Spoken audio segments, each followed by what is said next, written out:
La République de Saint-Castin est une petite micronation enclavée dans les Laurentides. Sa capitale est Tekakwitha et existe depuis le 23 juin 2014. Ayant vécu des changements de régime multiples dans sa première année, la République indépendante actuelle fut proclamée le 1er août 2015. Le territoire est composé de plusieurs enclaves situées près des villes de Terrebonne, Mascouche et Saint-Calix-de-Quelquenay dans la région lanaudoise et près de Sainte-Rose-du-Nord dans le fjord du Saguenay.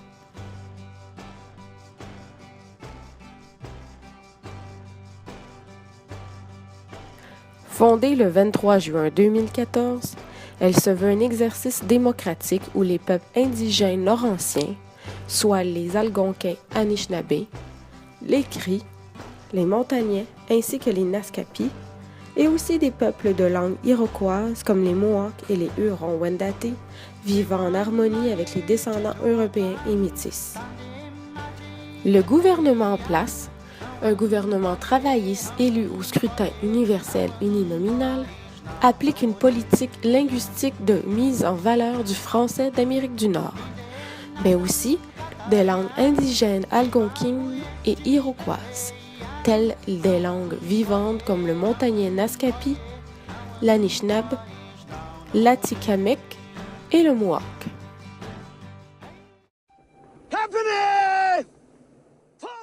La République de Saint-Castin tire son nom d'un noble français, venu avec le régiment de Carignan-Salière, qui s'est fait connaître pour avoir été gouverneur de l'Acadie et aussi comme chef des Pentagouais, une tribu abénakise. Jean-Vincent d'Abbadie, 3e baron de Saint-Castin, est né à Pau, dans les Pyrénées-Atlantiques.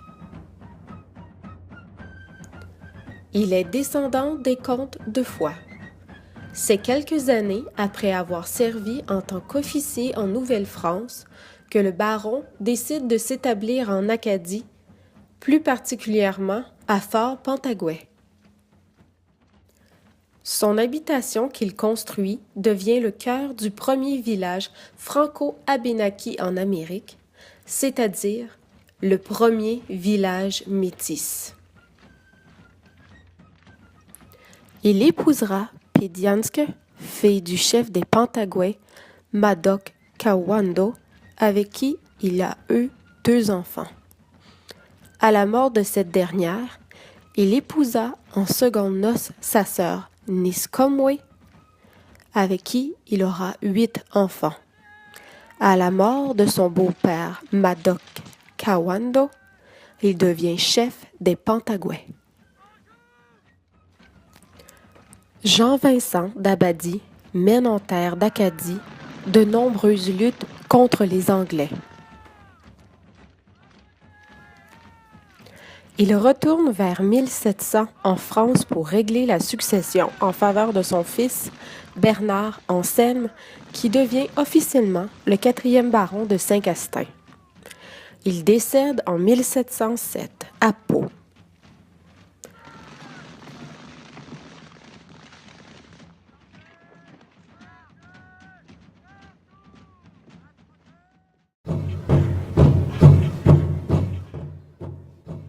La République se veut aussi comme un phare de la renaissance de la culture des populations autochtones en parfaite harmonie avec la nature et la forêt.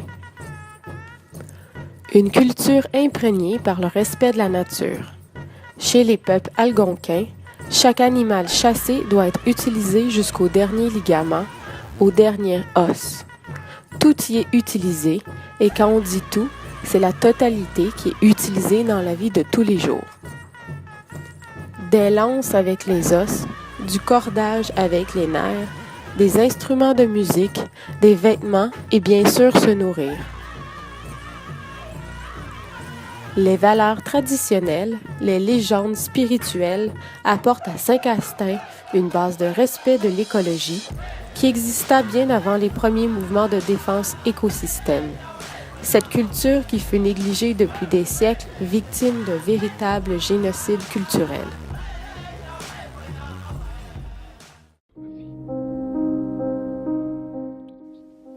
Autant que durant la période coloniale française, les Européens vivant en cohabitation avec les natifs, qu'après la prise de Louisbourg, en la période coloniale britannique, les autorités ont tout fait pour éradier les sauvages.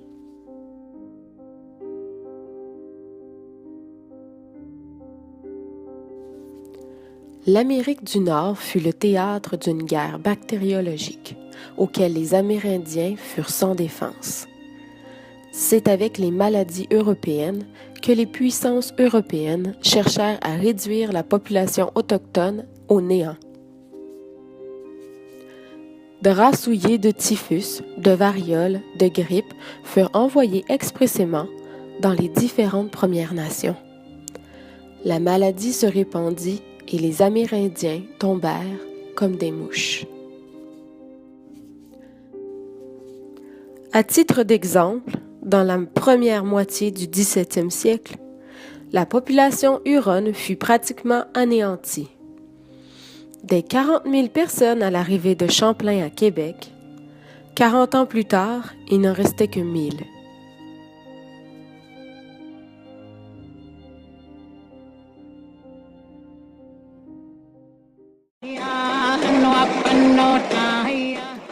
Saint-Castin se veut une micronation ouverte sur le monde. Une micronation prenant en compte la réalité des Amériques, celle des descendants, des colons, autant que celle des indigènes qui ont marqué par leurs traces indélébiles sur le territoire. Un mea culpa pour le passé, une ouverture vers un avenir égalitaire et équitaire où les citoyens, peu importe leur origine modeste ou non, ont la chance de faire valoir sa culture, son métissage qui fait notre société. Il est un devoir de se souvenir du passé afin d'éviter les erreurs du futur. Une touche d'espoir et de respect entre les nations au sein d'un idéal républicain et démocratique où tous ont leur voix.